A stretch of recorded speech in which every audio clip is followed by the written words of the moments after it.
Isaías 55, del 8 al 9 dice así: porque mis pensamientos, usted haga la relación en lo que le ocurre a usted en su mente, en su corazón, lo que usted espera de esta vida y de nuestro Padre, amén. Dice, porque mis pensamientos no son vuestros pensamientos, ni vuestros caminos mis caminos, dijo Jehová. Como son más altos los cielos que la tierra, así son mis caminos más altos que vuestros caminos, y mis pensamientos más que vuestros pensamientos. Y yo sentía en mi corazón, ¿no es cierto? Y Dios traía a mi vida la vida de diversos, diferentes siervos de Dios, siervas de Dios, testimonios que están en la palabra de Dios. Y yo me acordaba de la vida de José. Dice la palabra que José de Nazaret, ¿cierto? Que él era del linaje de David. Dice que él era un varón justo. ¿Quién lo leyó? Creo que se encuentra en el libro de Mateo. Mateo 1, 18 al 25. Se lo voy a leer. Usted sabe que José padeció, ¿cómo decirlo? Dice que era un varón justo. Y para que la palabra de Dios diga que era un varón justo, era porque en verdad era justo. José seguramente había hecho lo que todo varón israelita hace cuando desposa a una mujer. Seguramente había reunido los requisitos delante de los ancianos. Seguramente él se había esforzado en sus labores, en su trabajo, en lo económico, había preparado un hogar. Seguramente él tenía expectativas en cuanto a esa mujer que le había dado, porque digo que Dios le había dado porque como hijo de Dios, él sabía que era una mujer que él escogió, sino que Dios se la había dado. Obviamente que todo lo que tenemos ha sido recibido y los hijos de Dios lo saben. José era un varón justo, dice la palabra de Dios. Era del linaje de David. Él era hijo de Dios, era conocedor. Y si la palabra avala y da testimonio de que era justo, es porque en verdad lo era. José no era ladrón, no era avaro, no era maldiciente, no era traidor, era justo. Y cuando la palabra de Dios dice que era justo, quiere marcar la diferencia de alguna manera.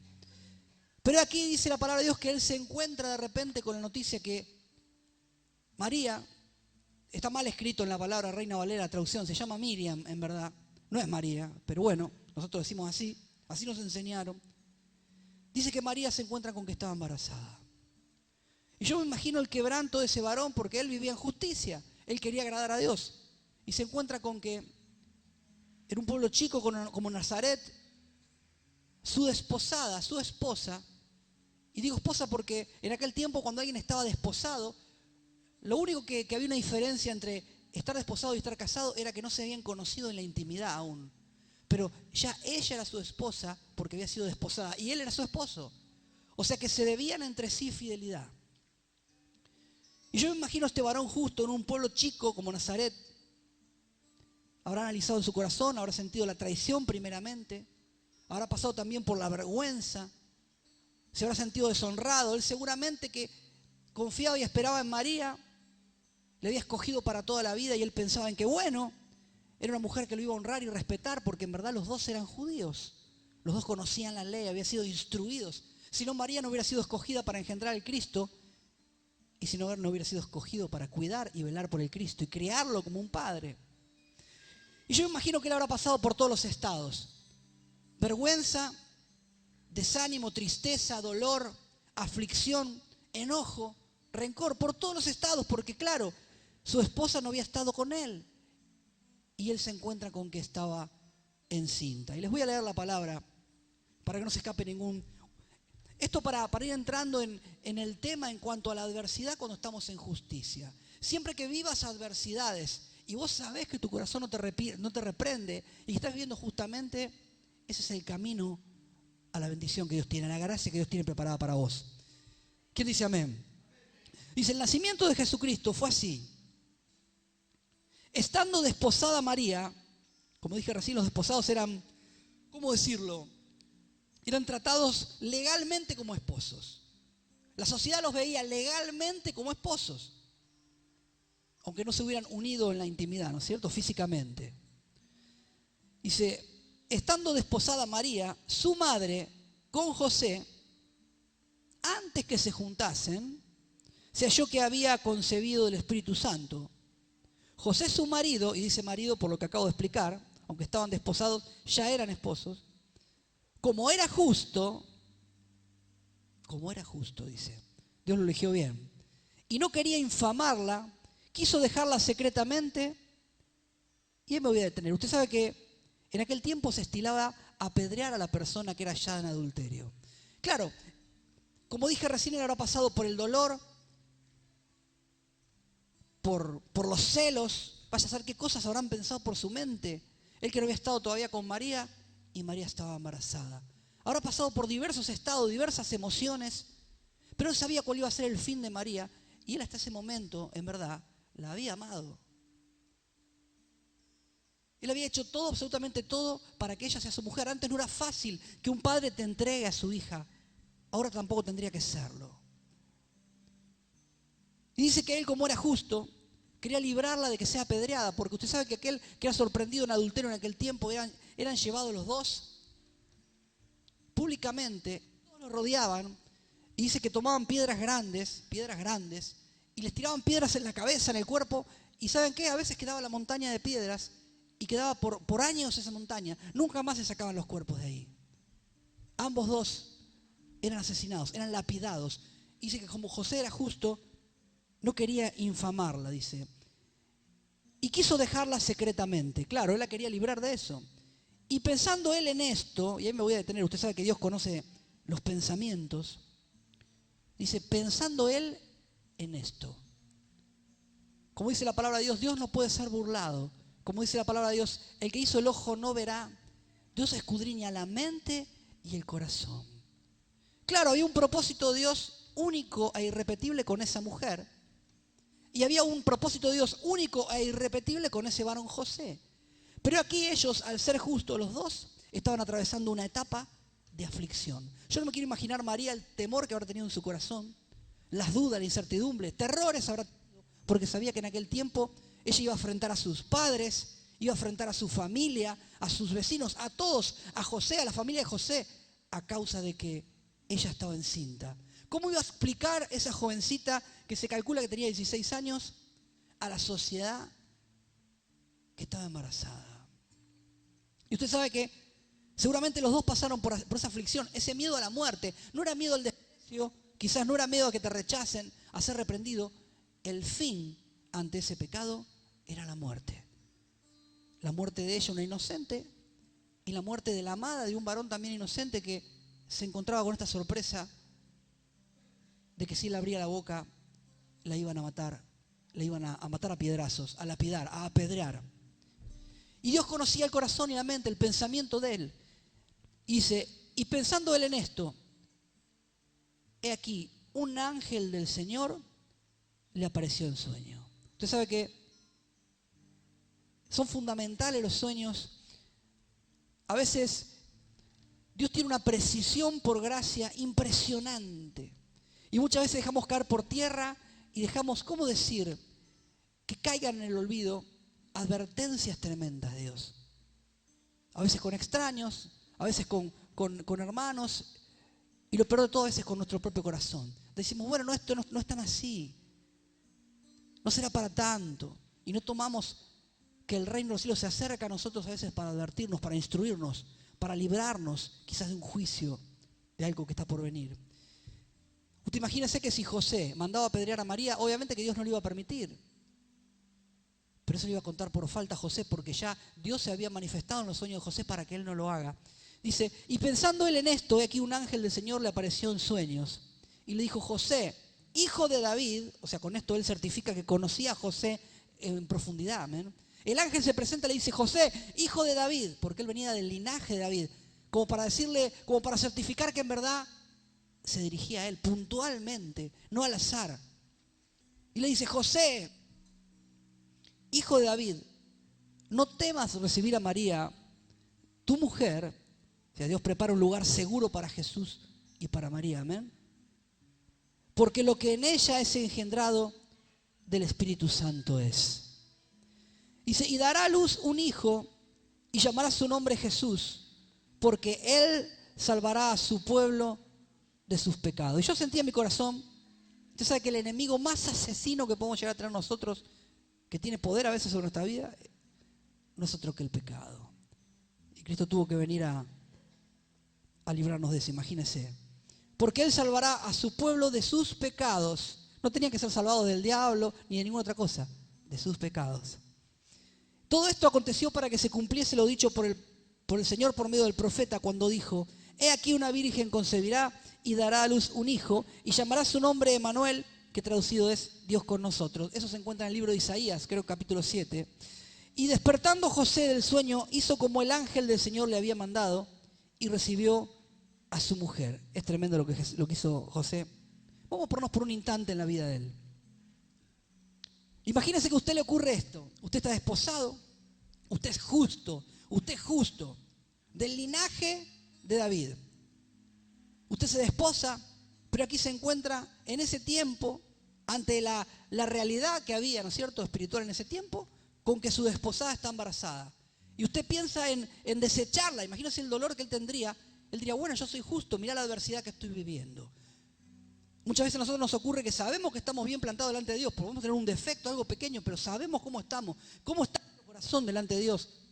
Quizás nos pasó por la zaranda, Dios nos tuvimos que arrepentir, tuvimos que hacer barbecho en el corazón, dejar miles de cosas atrás.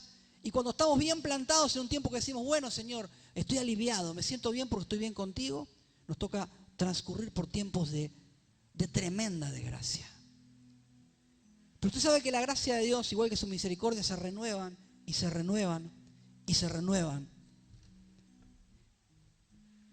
Y dice que, pero no la conoció, o sea, no, esto es un eufemismo vendría a ser. No la conoció, lo dice de una manera como para suavizar un tema difícil de tocar en aquel tiempo, un tabú, ¿no es cierto? No la conoció, no estuvo en la intimidad con ella. Dice, pero no la conoció hasta que dio a luz a su hijo primogénito y le puso por nombre Jesús. Fíjese si era justo José. Ahora, yo analizaba mi corazón, ¿no es cierto? Sentía hoy, porque yo quería entregar al máximo, como todas las veces que tengo que predicar, uno siente que tiene que entregar lo máximo que pueda, ¿no es cierto?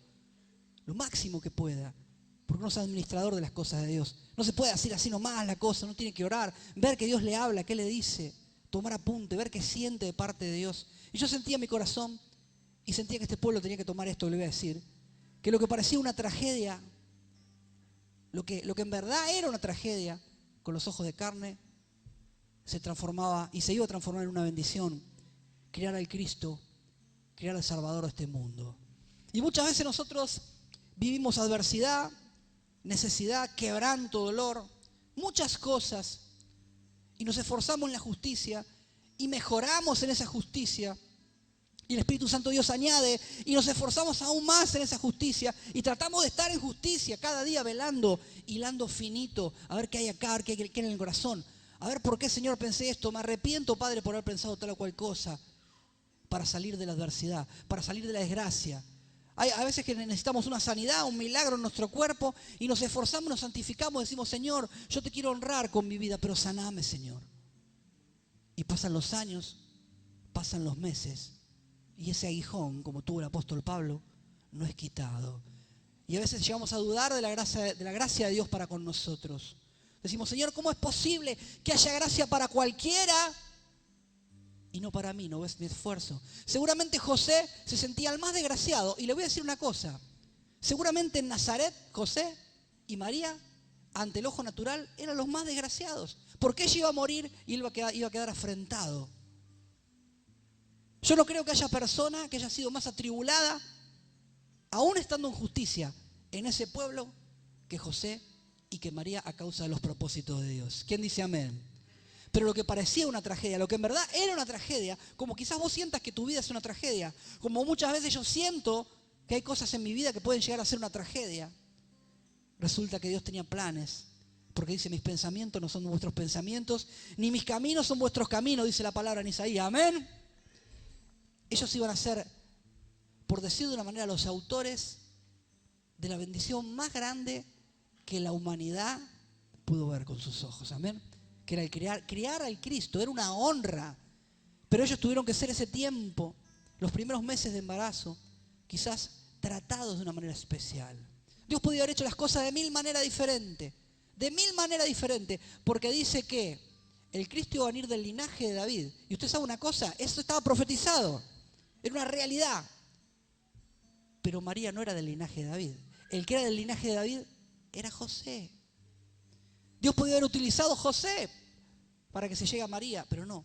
Dios quería hacer las cosas de una manera especial, sobrenatural. Dios quería cortar la maldición que venía por la carne.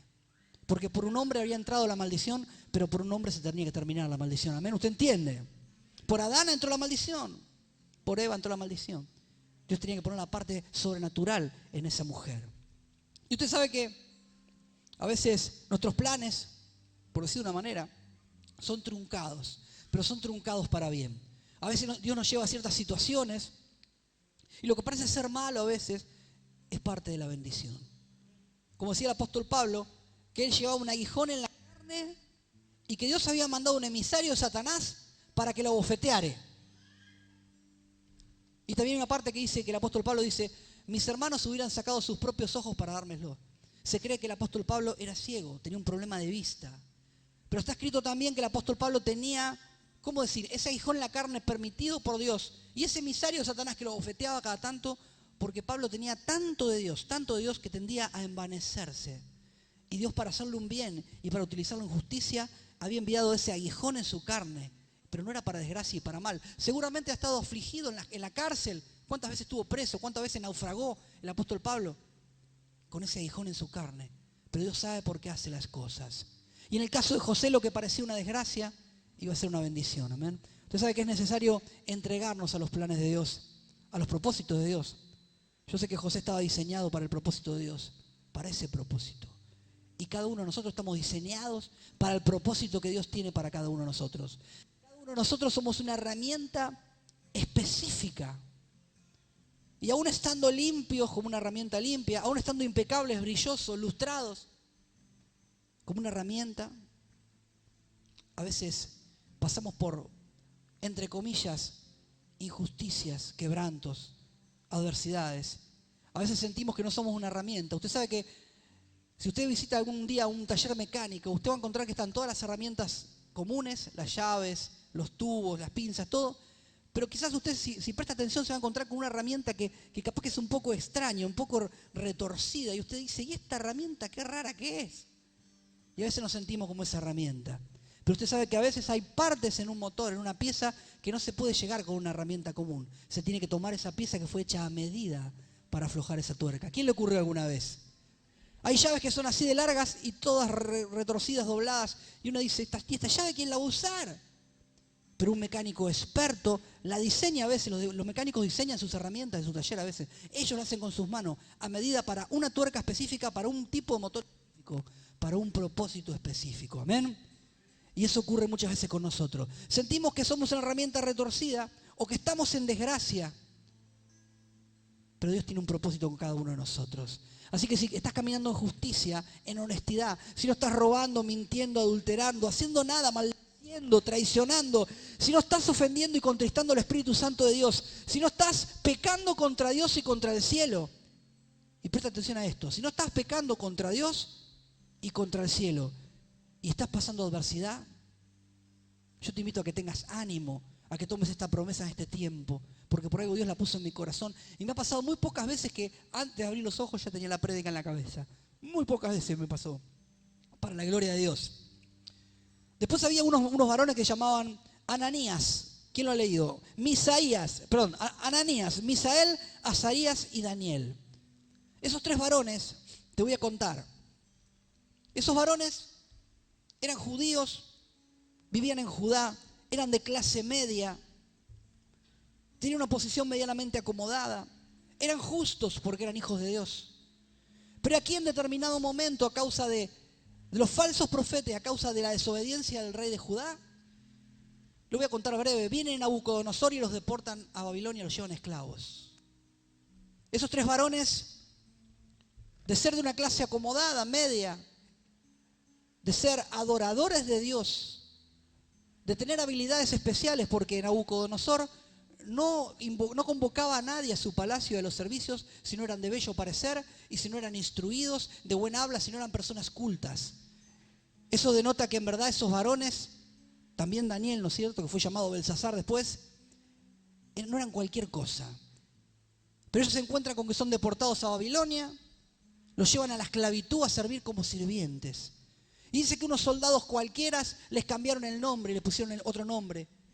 Le dieron nombres babilonios, que eran Sadrach, Mesach y Abednego. ¿Quién lo leyó alguna vez? Ellos fueron cautivos en una nación extraña, perdieron su identidad, por decir de una manera, fueron hechos sirvientes y fueron echados a un horno de fuego. Y yo estoy seguro que estos varones que eran hijos de Dios, en la esclavitud, en la adversidad, en la deportación a Babilonia, usted imagínese el contexto de lo que le habrá pasado. Yo no creo que hayan renegado de Dios y hayan dado la espalda a Dios. Al contrario, la palabra dice que ellos se negaron a inclinarse ante la estatua que hizo Nabucodonosor. O sea que ellos en la adversidad, viviendo una desgracia porque ellos no eran los causantes de la maldición, sino su rey, amén, y los profetas falsos que él tenía, ellos podían haber dado la espalda a Dios y haber dicho, bueno, hasta acá llegó mi fe. Mirá dónde estamos. Cambiaron hasta nuestros nombres. Hasta a Daniel le cambiaron el nombre, que se llamaba Belsasar. Y cuando Nabucodonosor saca un edicto y dice, bueno, se tienen que postrar delante de mi estatua cuando suene la bocina, ellos se negaron. Y dice que fueron echados, amenazados primeramente que los iban a echar un horno de fuego, los iban a quemar públicamente si se negaban a adorar ese ídolo, ese Dios. Ellos hubieran pensado, bueno, nuestro Dios nos falló. Yo creo que los únicos que se negaron fueron ellos en toda Babilonia. Ellos como hijos de Dios fueron llevados cautivos, esclavos, aún viviendo justicia, no le dieron la espalda a Dios y se encontraban cara a cara con la muerte. Con el rey enfrentándolos, confrontándolos. Yo sé que seguramente no hubo nadie más que haya sido tan atribulado o probado como esos 4 varones. Pero dice la palabra de Dios que se negaron a adorar esa imagen. Aún en la adversidad, aún en la esclavitud. Usted imagínese que mañana es llevado esclavo a un país vecino. Usted pierde todo lo que tiene, pierde sus sueños, pierde sus bienes, no ve más a su familia.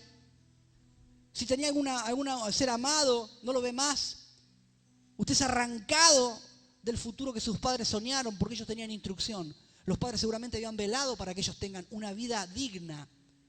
Y de golpe se encuentra en otro país, en un país limítrofe quizás, siendo esclavo y siendo obligado a postrarse delante de la estatua de Satanás. Un ejemplo. Imagínense la situación de esos varones. Pero dice que ellos se negaron, entonces le dijo Nabucodonosor, bueno, echarlos al horno de fuego y caliéntelos 7 veces más. Y dice que los tiraron adentro del horno de fuego, encendido.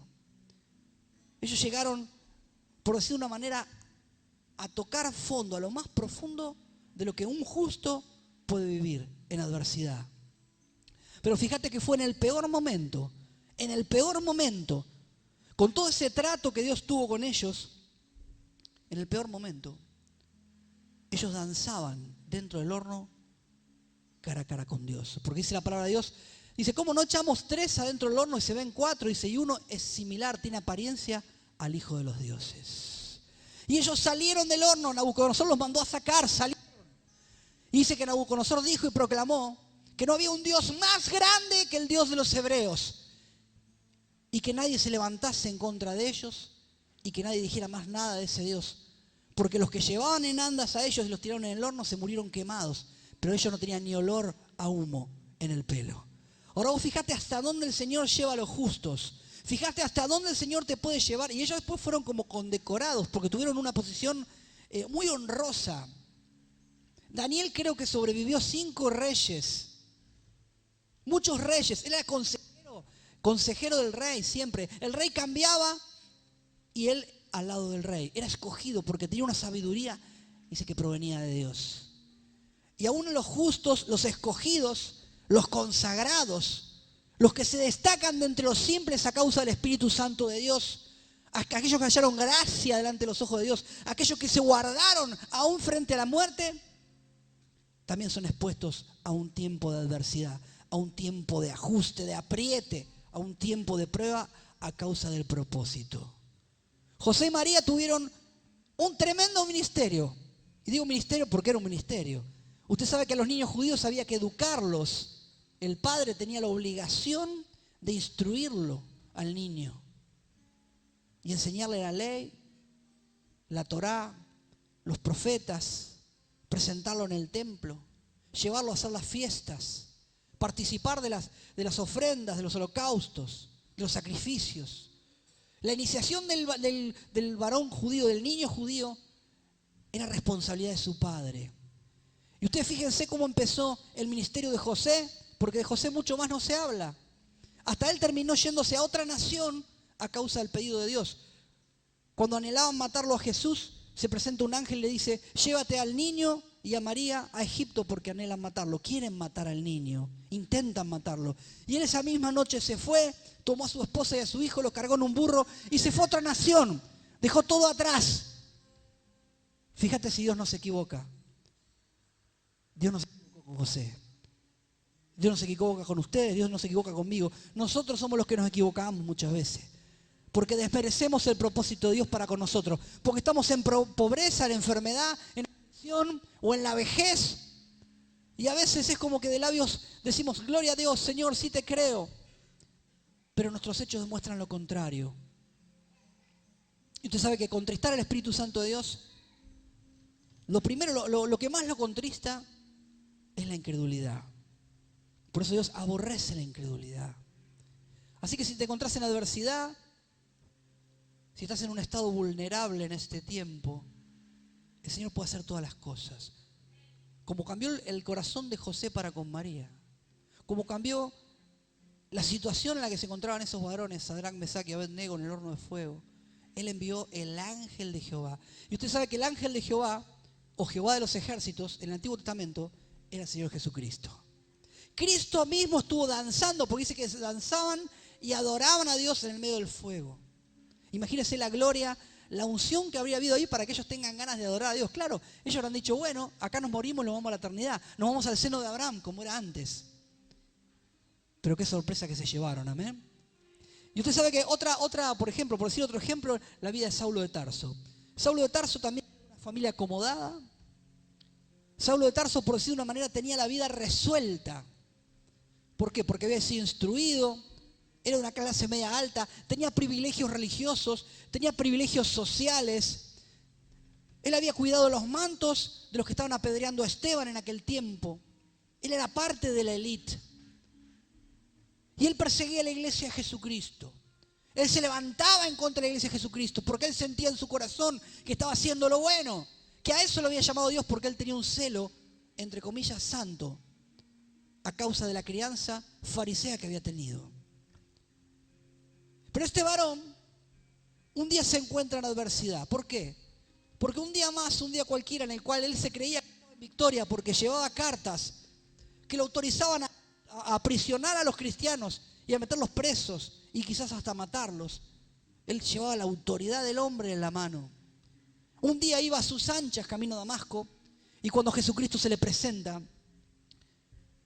él de golpe y porrazo, como dicen en criollo, se encuentra avergonzado, que su fe era una mentira, que sus creencias no servían, que el Cristo en verdad era el Cristo y se encuentra postrado y ciego en el medio del desierto. Dependiendo de que unos hombres que quizás insignificantes, que ni su nombre está escrito, lo conduzcan a Damasco. Él que era Saulo de Tarso, el gran fariseo, un joven que ya tenía autoridad para perseguir la iglesia, un joven que se codeaba con la élite religiosa, un joven que en verdad proclamaba ser de Dios, se encontró con que un día Dios se manifiesta en su vida. Y Jesucristo le habla y le dice, Saulo, Saulo, ¿por qué me persigues? Y él dice, Señor, pero no sabía que era Jesús. Pero ya dice Señor, es como que él hace una reverencia de labios por lo menos. ¿Quién eres? Dice, soy Jesucristo de Nazaret. Él odiaba a Jesucristo. Él odiaba a los cristianos. Y él en ese momento queda ciego a causa de la luz que resplandece sobre él. Y dice la palabra de Dios que Dios lo mandó a lo de un varón en Damasco. Y él estaba ciego en ese lugar. Y Dios prepara a ese varón y le habla a ese varón. Imagínense en Saulo de Tarso. Super wow, el super wow. Estaba ciego, humillado. En su corazón tendría terrores, temblores. ¿Por qué? Porque se dio cuenta que en verdad estaba contendiendo con Dios. Qué tremendo es cuando reaccionamos de alguna manera y comenzamos a entender, y Dios nos permite entender que estamos contendiendo con Él. Saulo era muy celoso, era conocedor, hablaba 5 idiomas, había sido instruido por un varón que era de renombre. Él se creía hacer la gran cosa y de golpe se encuentra con que estaba ciego y tenía que ir a ver a un cristiano que ni conocía. Porque Jesucristo lo había mandado. Y Jesús prepara a este varón y le dice que iba a estar Saulo de Tarso en ese lugar y que él orara para que le devuelva la vista. Claro, este varón estaba lleno del Espíritu Santo de Dios y Saulo todavía no. Y el varón le dice a Jesús, bueno, dice, pero este varón ha hecho grandes cosas, es malo, ha perseguido la iglesia, ha asesinado. Pero Dios lo había reducido, Jesucristo lo había reducido a nada porque tenía un propósito con él. Y dice que va este varón, dice que ora y que de los ojos de Saulo de Tarso, imagínense, sería como decir ahora un diplomático, un político, alguien de alto rango social, estaba ciego, suplicando que venga un varón cualquiera que él no conocía para que orase por él. Y este varón viene, ora por él y dice que de los ojos caen como escamas. Eso es una simbología porque Saulo de Tarso estaba ciego espiritualmente. Dice que caen como escamas de sus ojos y recobra la vista. Y dice que él ora y Saulo de Tarso recibe la llenura del Espíritu Santo. Y yo sentía en mi corazón, todos estos hombres de Dios, como la tragedia, la supuesta tragedia, ¿no es cierto? La supuesta adversidad, la supuesta desgracia. Saulo sí estaba en injusticia, pero por ignorancia. Por ignorancia. José estaba en justicia, María estaba en justicia. Los 3 varones que fueron a Babilonia estaban en justicia. Pero Saulo estaba en injusticia. Esto es un alivio para nosotros. Porque él, claro, él creía que hacía lo bueno, pero estaba haciendo lo malo. Y a veces cuando hacemos las cosas por ignorancia, el Señor las deja pasar. Y tarde o temprano es cuestión de tiempo de que Él revele sus propósitos para con nosotros. Diferente es cuando uno hace lo malo a propósito. Cuando uno quiere hacer lo malo porque se deja llevar por la carne. Porque uno se pone primero antes que la voluntad de Dios. Y es ahí cuando viene el quebranto, el trato especial de parte de Dios para con nosotros cuando hacemos lo malo a propósito. Ahora, para este varón, Saulo de Tarso, ante esa tragedia, imagínense, un ciego en aquel tiempo, como expliqué el otro día, un ciego era desechado totalmente. Él habrá pensado, yo, el gran Saulo de Tarso, ahora estoy ciego. Jesús al final era Dios y yo estoy en contra de Él. ¿Qué más me queda esperar? ¿Qué más me queda hacer en esta vida? Si yo estaba contendiendo con Dios mismo y ahora me encuentro ciego en el desierto. Pero como dije recién, lo que a veces es una tragedia para el ojo de carne es el principio del tiempo de bendición. Y todos estos hombres de Dios eligieron confiar en Dios, por decir, o creer, y obtuvieron su victoria personal en medio de la tragedia, en medio de la adversidad. Vos sabés que Dios tiene pensamientos de bien para nosotros. Y no sé en qué parte del proceso estás, pero sé que sus caminos, como dice la palabra de Dios, son más altos. Porque mis pensamientos no son vuestros pensamientos, ni vuestros caminos, mis caminos. Dijo Jehová, como son más altos los cielos que la tierra, así son mis caminos más altos y vuestros caminos, y mis pensamientos más que vuestros pensamientos. Yo sé que Dios tiene propósitos con nosotros, y yo le voy a confesar algo. Cuando el rey de Israel hacía las cosas bien, la bendición llegaba al pueblo también, ¿o no? ¿Por qué? Porque Dios estaba con el rey. Y un pueblo sujeto al rey también estaba en bendición, porque Dios estaba con el rey. Y si Dios los trajo a este lugar, y nosotros por mera gracia, por gracia, estamos viendo tremenda bendición. Hoy hubo ataques, sí, hoy hubo opresión, hoy se levantaron las tinieblas, pero Satanás es un mentiroso. Porque lo que está haciendo Dios con nosotros en este tiempo, abriendo iglesias en otro país y todo lo que estamos haciendo en este tiempo, es señal de que Dios está con nosotros. Y cuando Dios está con nosotros, Dios también está con su pueblo, porque es Él quien trae su pueblo a este lugar para derramar de su gracia. ¿Quién lo recibe? Así que, como dice la palabra de Dios, Él tiene pensamientos de bien y no de mal, y sus pensamientos son más altos que nuestros pensamientos. Así que si tomás esta palabra, si tomás esta promesa, si estás en adversidad y estás pasando un tiempo, por decir, en el cual no hay salida, no hay escapatoria, ya con tu fuerza no puedes hacer más nada, yo te invito a que te pongas de pie. Si tomás esta promesa, a que te pongas de pie, a que te pongas de pie y le des gloria a Dios por un fuerte aplauso, con un fuerte aplauso por lo que va a hacer en tu vida. Glorificalo a Él. Aplaudilo porque sus pensamientos son otros. Por algo estás donde estás.